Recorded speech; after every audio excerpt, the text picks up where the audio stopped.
I'm closing. This is what the Lord said to me. I'm going to read it to you just as he gave it to me. We in America are laden with goods. Come on, Ed.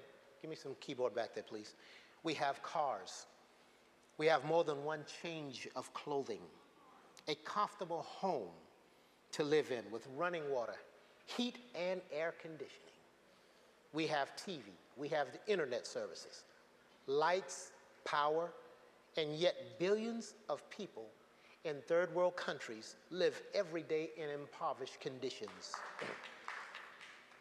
We are to be thankful to the Father for the blessings, but not forget that the surplus we have been given is not for the purpose of building bigger barns and faring sumptuously like the man in the parable that Jesus told. Will we build bigger barns and fare sumptuously?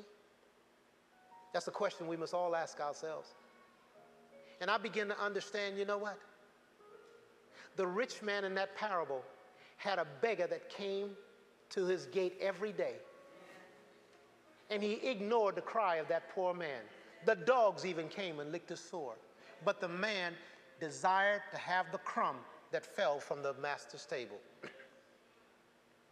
And that master ignored him. And you know what? For the first time in my life, God began to show me that I was the rich man.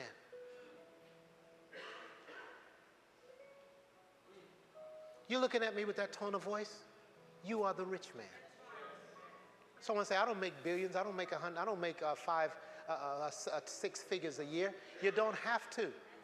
Compared to people in third world countries, you are living like kings. I found out that I was the rich man. How many clothes I have in my closet? I mean, my goodness, folks. A few days ago, I wanted to just buy a pair of sneakers that I love so much. I love white sneakers with red in it. And I saw a pair that I wanted. It was $170 for a pair of sneakers. Jordans. They were nice. But guess what? They weren't nice enough for my feet.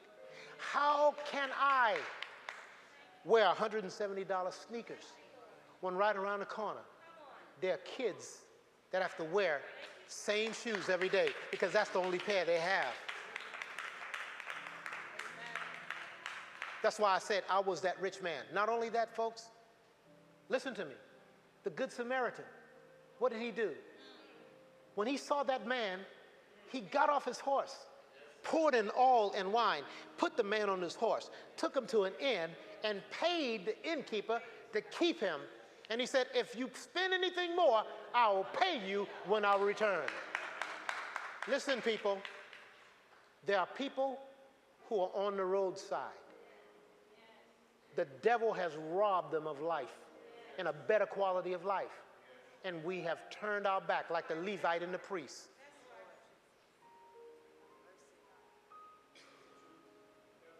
But we're going to stand before the Lord and get a reward, right? Well done, thou good and faithful servant. I'm here to submit to you. Jesus is not going to say that to everybody. Because a lot of us have not been faithful with what was given to us. I submit to you, I believe the prosperity message, but I believe that it was never intended for the church to amass wealth to itself so it can have barns and bigger barns.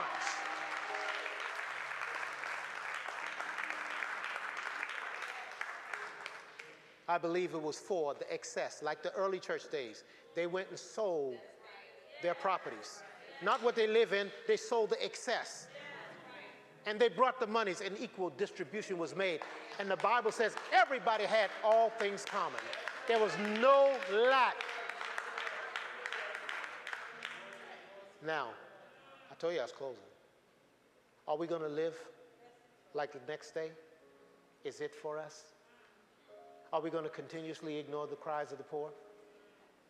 Are we going to ignore the people right now in more?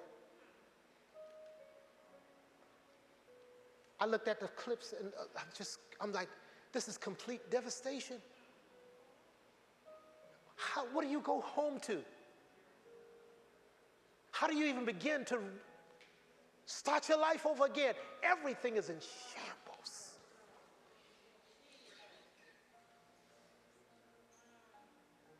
What if it was us?